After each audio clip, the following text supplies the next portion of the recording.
Kyle, what a performance last night from the Canucks, and specifically future Canuck Vladislav Gavrikov. We're going to tell you why the Canucks should be all in on the Russian defenseman. It's Beggsy and it's Bhawan, and you're listening to Locked On Canucks.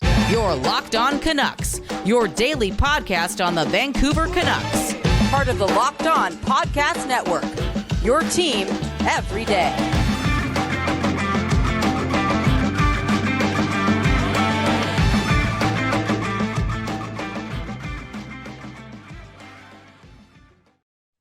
Hello and thanks for hitting the play button on today's episode of Locked On Canucks. My name is Trevor Beggs, Canucks writer and part-time credential media member for Daily Hive Vancouver.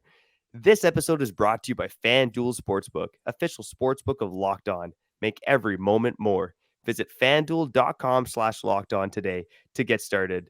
And before we dive into the show, we want to thank you for listening to Locked On Canucks, your team every day. Subscribe or follow for free on YouTube or wherever you listen to podcasts. Today on the show, we're going to talk about Vladislav Gavrikov, how he should be a target for the Canucks this offseason. We're also going to get into Trevor's notes presented by Kyle. But first, let me introduce that guy. He doesn't quite love Vladislav Gavrikov as much as I do. But Kyle, how you doing, buddy? I'm doing good, man. I'm sipping some coffee. I like it black because I'm a tough Hindu. Let's be honest. Let's be real. I'm excited to talk about, the future of the Vancouver Canucks. I was driving in today and I told myself, are me and Trevor really going to ask, or are Trevor and I really going to go through game 81 and game 82 coming up at the Vancouver Canucks? Are we going to talk about what this team needs to do to make sure they got their fundamentals in order for next season? No, we're jumping right to the offseason right away. Trevor's got a defenseman that he wants on the team. He knows more about this defenseman than I do, but enough about us two. Remember, we get to the comments at the end of the show because we save the best for last, right? Locked On Canucks, your team every day. Beggsy, take the floor. Tell us why we should spend a lot of money. I'm guessing 6 years at 6.75 per minimum. Let me give you a brief rundown of why I'm a fan of Vladislav Gavrikov. So we touched on Gavrikov and Ivan Barbashev a couple weeks ago here on Locked On Canucks. If you want to hear that episode, go check it out. And really the tie-in was Rick Dhaliwal reported that, they're both Milstein clients and the Canucks have inquired about both. Of course, not breaking any rules or tampering rules or anything like that. But I've been watching Gavrikov a bit more, especially in LA, and maybe it's a short sample size because, again, he's looked really good with the Los Angeles Kings since coming over at the deadline. But, he's 27 years old, left shot defenseman. I think he fills a massive need for the Canucks. Obviously, you got Hughes, and you could throw whoever, probably Bear beside him, but you could throw a mediocre defenseman with Quinn Hughes, and that pairing is going to succeed. What the Canucks really need on a second pair is Hronek to have a solid partner. And I think that's why Gavrikov should be a top target for the Canucks this season. This guy, again, played on a brutal Columbus squad. His numbers were brought down by the fact that he played on such a bad squad. But here's what Gavrikov does. He's a great defensive defenseman. He can skate. He's physical in the corners. When I'm watching this guy, he's finishing his checks. He's taking the body. Again, he's not a perfect hockey player, but in terms of, kind of new school defensemen who are physical and who can skate, Gavrikov checks those boxes. I think the contract, like you said, Kyle, is probably the main sticking point. But, we mentioned it before on the show. I think aside from signing Pettersson, targeting a solid second pairing left shot defenseman has to be the top priority for the Canucks this offseason. And I think Gavrikov is the perfect guy to fill that slot for the Vancouver Canucks. I think if this needs to happen, and if it does happen, the Canucks can only do this if they buy out OEL right away. Because they're not getting rid of Myers, and they're not getting rid of Myers that early. When there's players on the market, a team's not going to want to fill up one of their decor slots with Tyler Myers for that much money. They're going to take a stab at guys like this, spend their money elsewhere before they get desperate. And if the Canucks want to be in the game for Gavrikov, they need money. And they better not do it. They better not sign a guy like Gavrikov before they've invested their money after next season and part of that money to Pettersson. They got to get that deal done before they spend a big amount of money. They got in trouble with this before. You know what I'm saying? They took care of Yeah. everything else before attacking the Pettersson contract, and everything else included Jake Virtanen and Tanner Pearson. Oh man, I forgot No, that this it team did. signed Jake Virtanen before they signed Pettersson and And Hughes. Tanner Holy, and what a Tanner joke of Pearson an and Tanner organization. Pearson. It's just the Yeah. truth. So they gotta, if they want to be in the Oh sweepstakes man. again for Gavrikov or any big free agents, they got to get rid of the biggest plug on the team, and that's Oliver Ekman-Larsson. The guy's making way too much money. He's possibly, the 5th or 6th best defenseman on the team. If this team is all bought in for next season, which they are, because next season matters. Philip Hronek's here. Next season matters. They want to make a move like this. They need the money. Buy it OEL and make it happen. It's not going to come in the form of, again, making sure Myers is out of here, then making a move like this. Myers isn't going anywhere. And if he is, I feel like it's most likely happening right as September creeps around. But again, I feel like there's a 0% chance a team's going to trade for Tyler Myers. This sounds like a guy you want on your team, though. And you keep mentioning Hronek needing a partner and you not wanting that partner to be a guy like OEL. Yep. I know you haven't seen a lot of Hronek, but do you just feel as if this is a perfect complementary piece? I do. I do think Gavrikov, in a sense, is a bit more of a flashy version of Olli Maatta. Yeah, and again, we've said this before. Olli Maatta and Philip Hronek were a fantastic pairing together in Detroit. I think they had, according to Money Puck, they had the 3rd lowest expected goals against in the NHL when they were paired together in Detroit this season. So Hronek needs that safe partner, someone who's defensively responsible to play with him on that left side. And again, Gavrikov fits the bill. You will see, if you're looking at Gavrikov and Olli Maatta, and again, you're probably a hardcore fan like me if you're doing that, but if you watch those two guys play, Gavrikov definitely jumps up in the rush more than Olli Maatta does. Like, again, we saw Gavrikov score a goal against the Canucks last night where he's kind of pinched in the ozone. A couple weeks ago, I was watching Vegas and Los Angeles play. Gavrikov basically went on a shorthanded breakaway and scored. He scored against the Canucks as well as a member of the Blue Jackets in overtime earlier this season. So this guy does have a tendency to jump up into play. But again, the calling card of his game is that he's defensively responsible. Shout out to Jay Fresh here when I'm looking at some stats here about Gavrikov. He's in the 84th percentile in terms of the competition he faces. Like, he's facing stiff competition, and his even strength defense is basically in the top quarter of the league, despite facing, stiff competition. So this guy can get it done. He's 27 years old. Again, I think he's a guy that the Canucks should chase. Now, Kyle, I know you kind of threw out the 6x6. Do you think that's a realistic contract for Vladislav Gavrikov here? I didn't say 6x6. I said 6x6 plus. Dude, based on the way you're talking about him and based on the way the market's looking and based on the need for a lot of teams to make sure next season matters, there's going to be a crop of teams that are in the playoffs every year that want him. There's going to be desperate teams like the Vancouver Canucks that want him. I feel as if that number's going to be up, man. And if this guy wins, a couple rounds with the LA Kings, and if that happens, if the Kings do win a couple rounds, you're going to guarantee that this guy's a big part of that. I don't know, man. I feel like that number's going up, man. The guy's got a cool name, too. It's not Gavrikov. It's Gavrikov. It's a little different. I like it, man. I like it, man. It's like, look at how I'm feeling right now. Look at how I want the Canucks to move. Year after year after year, I was praying. I'm not going to lie, praying the night before free agency that Jim Benning does not open up the checkbook. Please don't let this guy make any phone calls. Don't let him do anything. Anything. I swear to you, man. Because every year he did something. And you just hoped again that he would just shut it down and relax and not be allowed to do anything. And every year he effed it up. This offseason, I need them to make a move like this because they've bought in. I've bought in for next season too. I'm not going to wish for a rebuild. I'm not going to wish, for change until, we see some bad October and November hockey. I hope that doesn't happen. But if that doesn't happen, it means we're having a good time and things matter and things need to matter because they're bought in. I'm all over the place. I want them to spend money. I want them to get this guy because I don't want to see Hronek play with OEL as well. I just don't want to see OEL play another game for the Vancouver Canucks. It's over. Do you think the Canucks and Aquilini should be allowed to sue Jim Benning for his negligence?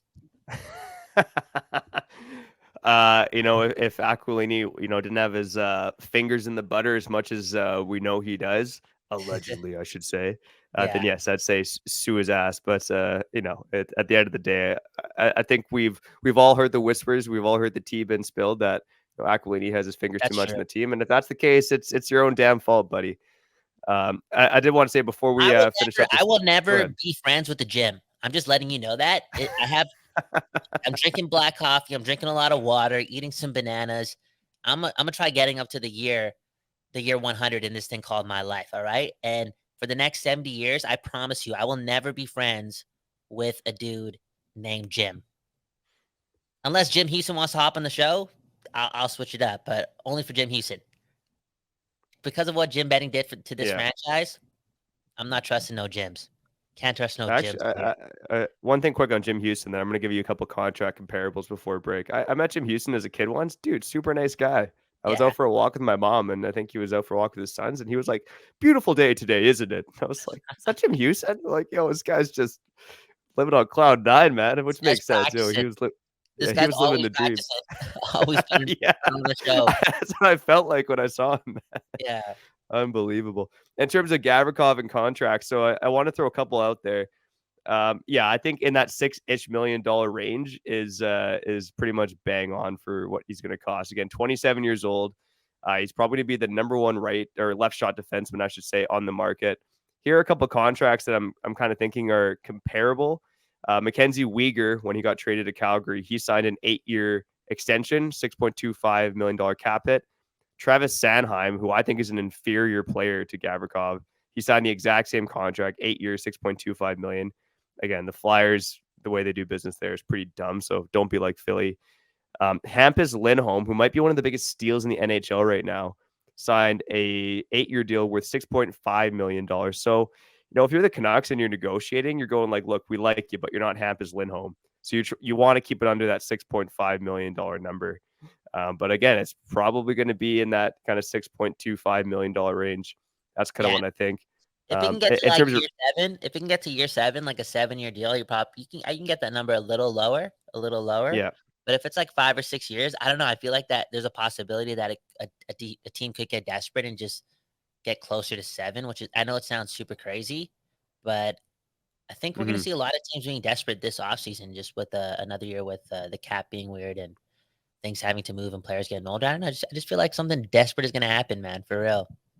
You know how like a couple years ago that happened, that Louis Eriksson year and the Milan Lucic year and the Kyle Bhawan year? Like, I feel like this offseason is going to be one of those where a lot of teams are going to be spending too much. And that is spicy. I haven't seen it quite that bad since 2016, but I like to think teams have learned their lessons. But hey, old habits die hard, right, buddy? Um, Coming up in our next leave us actually in the comments first. Let us know, like, if Gavrikov signs for 7 years, $6.5 million, is that something as a Canuck fan you're happy with? Let us know in the comments. And when I say comments, I'm talking about our YouTube page. I don't know if you can leave comments on podcasts otherwise, or you could also hit us up on Twitter as well. You can actually leave comments on. No, can you leave comments on Spotify episodes now? I think so. Maybe. Who knows? Just let us know on YouTube or wherever you can comment. Why don't you try listening to us on every platform and see if you can leave comments and let us know? We'd really appreciate that. And we love you and thank you for listening. Coming up in the next segment, we're going to talk about Bo Horvat, curse of the Islanders, and a few other things in Trevor's notes presented by Kyle. But first, we need to tell you that, grand slams, no hitters, double plays, they are back. And there's no better place to get in on the action, on the MLB action, than on FanDuel, America's #1 sportsbook. That's because right now, new customers can step up to the plate with a no-sweat first bet up to $1,000. Just go to FanDuel.com/lockedon, sign up, place your first bet, and get up to $1,000 back in bonus bets if you don't win. Now, Kyle, I hear the Blue Jays are making some noise because it's pretty much shoved down my throat whenever I turn on Sportsnet. So if I decide to turn to the dark side, actually, if I decide to bet against the Blue Jays and I want to, make a little extra money, bet against those Blue Jays, I could do so on FanDuel with same game parlays. So don't miss the chance to get your no sweat first bet up to $1,000 when you join FanDuel today. Just go to FanDuel.com/lockedon to sign up. FanDuel, official partner of Major League Baseball. Watching baseball 0 times this year. I'm just being honest. Yeah. I'm telling the people, last episode, I told the people I'm a courageous young man. Okay, for real. I'm going in the trenches. I'm looking after my people's homes.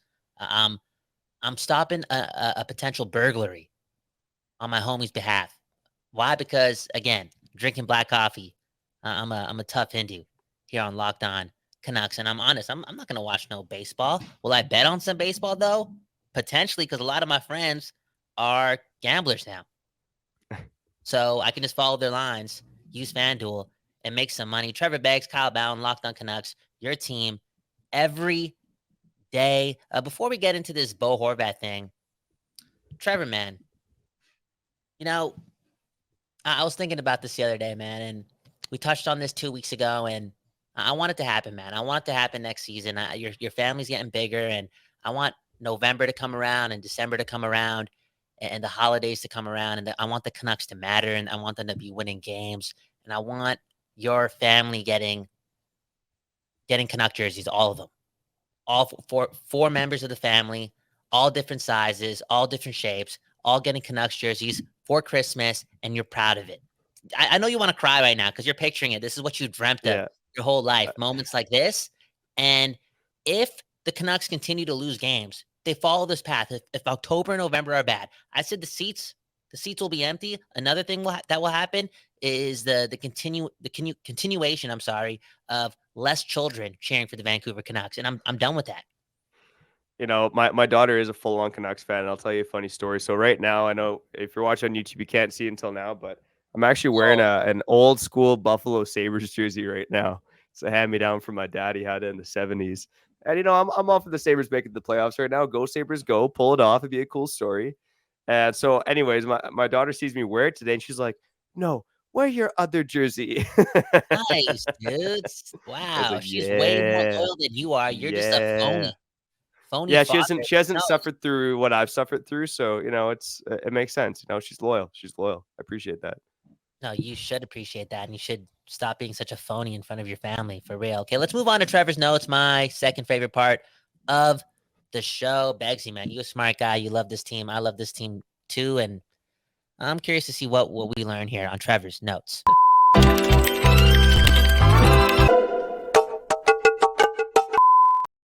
Okay, you got a lot of notes here, and I know you want to talk about Bo Horvat, but we'll save that till the end of this section, okay? All right. Boeser nominated, I'm sorry, for the Masterton. Great dude. Great dude. Still trade him. Hey, I agree. If you can get off that cap hit, maybe get a third line center. I think that's the best case scenario for the Canucks. Shout out to Crash McGregor. He's really fired up about our Boeser for William Karlsson take. But you know, let's see something like that. We did list 6 other options. Again, if you missed that episode of Locked On Canucks, go check it out from last week. Trading Brock Boeser for a potential third line center. Well, dude, okay, great dude. One of the best dudes out there. It's been pretty clear that he is what a human being should be. And that's really, really humble and understanding that other people matter, really matter. Your neighbors matter. The strangers around you matter. You know, he's just a good human being. He's a good hockey player. He's just one of those pieces that can be moved to bring something else in to change the makeup of this team going into a season. You know, that's another thing too. Bringing new faces to the top of the core at the beginning of training camp. Different. Needs to happen. In my opinion. 100%. Okay, Kravtsov. Invisible with PD and an 84% chance that he will be invisible at Canucks training camp because I don't think he's coming back. I think it's over. Yeah, I have the same feeling. Like, you know, this guy, I know he can go to Russia, play top 6 and, you know, make some dough. And he just doesn't seem to have like the intuition or the hockey IQ to keep up with the NHL game. Like I see him puck watching. I know he's trying to throw the body around and impress Taka, which is nice. But, you know, for a guy who's a top 10 pick who should have all this offensive instinct. And even when we traded for him, I listened to scouting reports from some other guys who just talked about how high his hockey IQ was. Like, I just don't see it in Vancouver at all. And I don't know if it's work rate or if he's out of shape or if he's just truly lost out there. But I have a hard time picturing him coming back to the Vancouver Canucks. Again, he's an RFA. He's due for a new deal. Would not be surprised if he decided to go back to Russia during the offseason here. Or just not like maybe he still wants to give the NHL another crack, but I just don't think it's going to happen in Vancouver, I don't think it's that much of a loss for Vancouver. They took a swing. It is what No, it it is. was all, it's pretty much a no lose trade, right? Exactly. Seventh Will round pick Lockwood. and William Lockwood. Yeah. It's whatever. I will say, if there's one reason why Kravtsov could come back, it's apparently he's just really good friends with Podkolzin, and maybe Podkolzin's in his ear. Like, I don't know why Podkolzin would be in his ear though, because it's like, well, I've been here for 2 years and I've gone through 3 head coaches. It's a bit of a shit show here, Yeah. Yeah. I don't really think the Canucks are going to be listening to what Podkolzin wants happening for this team. I think out the right deal though, the Canucks would bring him back and give him a shot and say, hey, you got to earn your spot. But is that what Kravtsov wants? That's the main question for me. Hmm. Is that what he wants? And again, we talked about it with the Boeser thing. I'm not saying Boeser's bad for training camps, but just there's no chances. You're not taking any chances. You want the right energy, the right level of competitiveness the whole way through in training camp, and you want everyone to be bought in. Even those people that are not going to be making the team, you just want everyone being bought in. So again, the competitive nature of that training camp is brought up to a whole other level because we heard it early and we saw it early. Dude, last September sucked for this team, and the rest of the year sucked for the team as well. Kuzmenko benched again. Tocchet trying to teach him a lesson. I think Tocchet knows that this guy's going to be a huge part of this organization moving forward. Such a huge part of Pettersson's success as well. It's just the truth.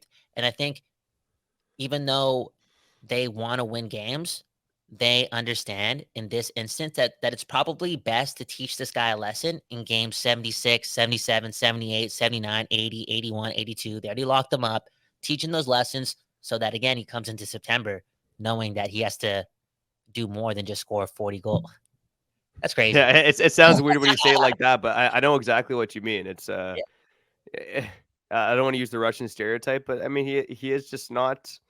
He's not super strong defensively, He's just a bit of floating in the defensive zone. He's always looking kind of to break out. He's a bit ahead of the play. Again, incredibly talented, creative offensive Mhm. player, but there is something lacking in the defensive side of this game. And you're right. This is the time to teach him a lesson. Like if the Canucks are fighting for their playoff lives, Kuzmenko's not getting, benched on PP1 for Phil DiGiuseppe. It's not happening. But at this time of the year, it's like, yeah, who cares? You may as well teach him the lesson, and hopefully he's receptive. If Boeser is making mistakes like this late in the season, he's still playing because I feel as if they're not as bought in. I just feel it, Yeah. man. I feel it. This is again, Kuzmenko is one of the top guys on this team, and next season matters. They want him to be ready right away. Just learn the bumps right now, okay? Tocchet doesn't know if he has the right guys. Yeah, is this something that he said? Or are you Yeah, just so there was a okay? Sportsnet article. Ian McIntyre interviewed him and basically asked if he had like the right players in place to win, and Taka just said, "I don't know," which fair. I mean, Yeah, there's obviously been a bit of a coaching bump here, and the Canucks but have a we know. winning record No. under Taka. But at the end of the day, it's like, yeah, it's a mediocre roster, and I read a little bit about Jack Studnicka this morning. He was talking, just basically said, I love the guy's work rate. I hope he succeeds, but he's behind other guys right now. And I think that's an important thing to remember. It's not just like how hard these guys work, but you actually got to earn it with your performance as well. Like it's great that Jack Studnicka behind the scenes is, working his rear end off, but he's arguably not one of the best 12 forwards on this team, and this team is decimated by injuries. So that says something. Meditation, man. Maybe the moment is too big. Each game presents this like, oh my god, this dream's coming true. I better pick it up today. You know what I'm saying? Like maybe he's putting a lot of pressure on himself for each game. Because if Tocchet's saying his work rate is good, I'm assuming that means that he's working out, he's practicing hard, he's at the rink early, leaving late. He's got that down. But when the games come, like you said, you got to perform and meditate, right? Meditation. I feel like meditation cures STDs too, man. For real, that's what. Like honestly speaking, bro, it just cures Holy, everything. this is some 2023 hokey medical advice right here. My goodness. straight up. Okay, last note. Bo Horvat, says what he says over the weekend. Basically says Vancouver sucks or Vancouver. That's what he said. He said Vancouver. Those mother. Okay, he said that over the weekend, and the Islanders might not make the playoffs. He compared again the Islanders fan base and how how rabid they're being and how emotional they are compared to, what Vancouver gave them. And remember, they're actually in a playoff fight. The fans are going to be louder. Don't blame us. Blame yourself, Horvat. But now they might miss the playoffs, and that would be really funny. Honestly, I hope it happens. Yeah. Oh, at the end of the day, they don't control their own destiny anymore. Like, they need to win against the Canadians this week. It's their last game, but now they need help because Florida's ahead of them with 92 points in 81 games. The Islanders have 91 points in 81 games. The Pittsburgh Penguins have a game in hand and have 90 points. So again, they basically need Pittsburgh to win one of their last two games. And let me tell you who the Pittsburgh Penguins are playing here. They are playing the Chicago Blackhawks and the Columbus Blue Jackets. Oh, that's good, So man. good luck, Bo. You might have cursed your team, buddy. I love it. I love it. He spoke too That's soon, too, hilarious. because if they don't make the playoffs, bro, delete all your social media, Horvat, because you think the Vancouver Canuck fans are going to come after you? The Islanders fans are going to really come after you. It's going to happen. Yeah. Because then they can look at the stats. They can look at the contract. They can look at what you said. He's got to perform here. But I don't want to talk too much about Horvat because he talked crap about my city. He didn't have to do that. He didn't have to do that, man. Yeah. We'll talk more about it when the Islanders miss the playoffs. Again, the Florida Panthers in their last game to play Carolina, not going to be an easy game. Carolina's still fighting for top spot in the Metro. But yeah, Florida wins and Pittsburgh beats up on two really, really sad opponents, and the Islanders are out. Funny times, man. Funny times in Vancouver. That's it. That's it for segment 2. We got comment corner on the other side. No ad read, just the local ads here. You're listening to Locked On Canucks. You're back. You're back on Locked On Canucks. Kyle Bhawan, Trevor Beggs, your team every day. Shout to Mother Nature because the sun is coming out here on the West Coast, the best coast of Canada, sending blessings your way. Speaking about the people, let's read the comments, right? Comment corner, the best part of the program. We're nothing without you. Yes, like us or hate us. It's always go Canucks, go. Here we got J-Dak. Beggsy needs to take a few tokes. My guy was fuming. Dude, Trevor's a family man, dude. And Trevor's off that, man. He's not doing Wow. There's Yeah, no sure. We'll go with that. We'll go with that. Come on, Trevor. You gotta hang it up. You gotta hang up the zigzags, No. The zigzags are just tucked away, man. And I think I commented back to J-Dak. That's part of the problem. It's been over a month for me for weed, alcohol, any of that stuff. I've been studying hard. Day job's been busy, so my time will come to chill out. But obviously, I need it probably sooner rather than later because I was pretty fired up yesterday. Bro, Cheech is retiring this week. You got to roll up a fat one, and if you need a place to roll up, I'll Uber you down, dude. South Bend. Let's Sounds get it. good, buddy. Okay. One love. Locked On Canucks. Next comment. He should have owned it. Will, he's talking about Bo Horvat when he took back his comment over the weekend. It makes sense for him to feel fed up with playing for so many years for an NHL club that hasn't been close to being a contender, especially after playing for a club that has had a lot of success in the juniors. Obviously not a classy move, but understandable. You know what, man? After seeing what he said and how he apologized for it, and after seeing the Islanders situation in the standings, I understand it only because it's pretty clear that Bo Horvat is not that smart. He's not that smart. Because if you're going to make a comment like that, you got to wait till game 82 at least, get into the dance. Seriously. He should have waited till they clinched, man. I mean, I feel like that comment's going to come to bite him in the ass. And honestly, Bo Horvat's going to feel really bad about it if the Islanders miss the playoffs. But I could care less about that, baby, because this is Vancouver and you want to trash our city and then miss the playoffs. I think that just kind of says it all right there. You want to trash our city and then, play for a team that might still make the playoffs. Of course, we're going to make fun of you. And honestly, again, this city collectively for years and years and years, not really spent a lot of minutes blaming you for what we were going through. Just the truth. Horvat did not get a lot of blame. And I think based on his words this weekend, based on the potential results of the Eastern Conference standings this week, he's going to get it. He's going to get it. And I am betting that he's going to get some boo birds when he comes to Vancouver next season. Maybe it's not as loud because of what's going to happen this week with the Islanders. Like maybe if they miss the playoffs, as a fan base, we'll be able to get rid of some of this steam by making fun of him and just dogging him for a bit. And that way we can show some love when he comes back.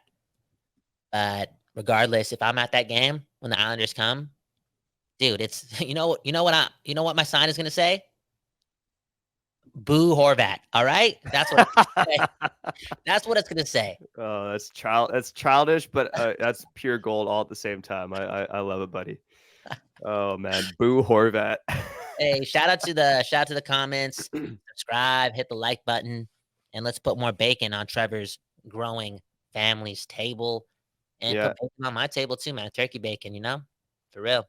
Yeah, I got a couple shout outs before we get out of here as well. Shout out to the Ottawa Senators with their win last night. I guarantee that the Canucks will at least be in a bottom 11 spot and have a shot at Bedard. So, that's nice. That's nice. Shout out to the Washington Capitals who beat the Islanders last night. They have now temporarily moved ahead of the Canucks in the standings. Again, they got two really tough games. The Canucks got two really easy games, but shout out to Washington for at least making a smile for a night. Kyle, shout out to you, man. I love doing the show with you, buddy. Oh, we're going to run the draft simulator one more time here. One more time before we go. Locked on Canucks, Kyle Bhawan, Trevor Beggs. Let's click the button. 6.5% chance that the Canucks do this. No, the 6% chance, I'm sorry, at the 8th spot. Let's see what happens. We didn't. No, it didn't work again. Didn't work. That's Chicago okay. wins. That's okay. Chicago wins. Bedard. Anaheim gets the second pick. Boo. Canucks draft at 9, I think. Anyways. Doesn't matter. Doesn't matter. What matters is that you tune in this episode of Locked On Canucks, and we thank you for listening to us here on Locked On Canucks, your team every day. Now make your second listen game to game. Locked On NHL. Every moment, every performance, every result. Locked On Game to Game covers every game from across Locked On NHL with local analysis that only Locked On can deliver. Follow Game to Game on Locked On NHL, available on YouTube and wherever you get podcasts. By the way, the Canucks do play a meaningless game against the Anaheim Ducks tonight. It only means something if they lose and help those lottery odds a bit more. If you don't want to watch the game, don't worry. I will take the bullet. I will watch it for you. And if anything interesting happens, we'll talk about it on tomorrow's episode of Locked On Canucks. Signing off, I'm Trevor Beggs. He's Kyle Bhawan. And we thank you for listening to this episode of Locked On Canucks. You're Locked On Canucks, your daily podcast on the Vancouver Canucks. Part of the Locked On Podcast Network, your team every day.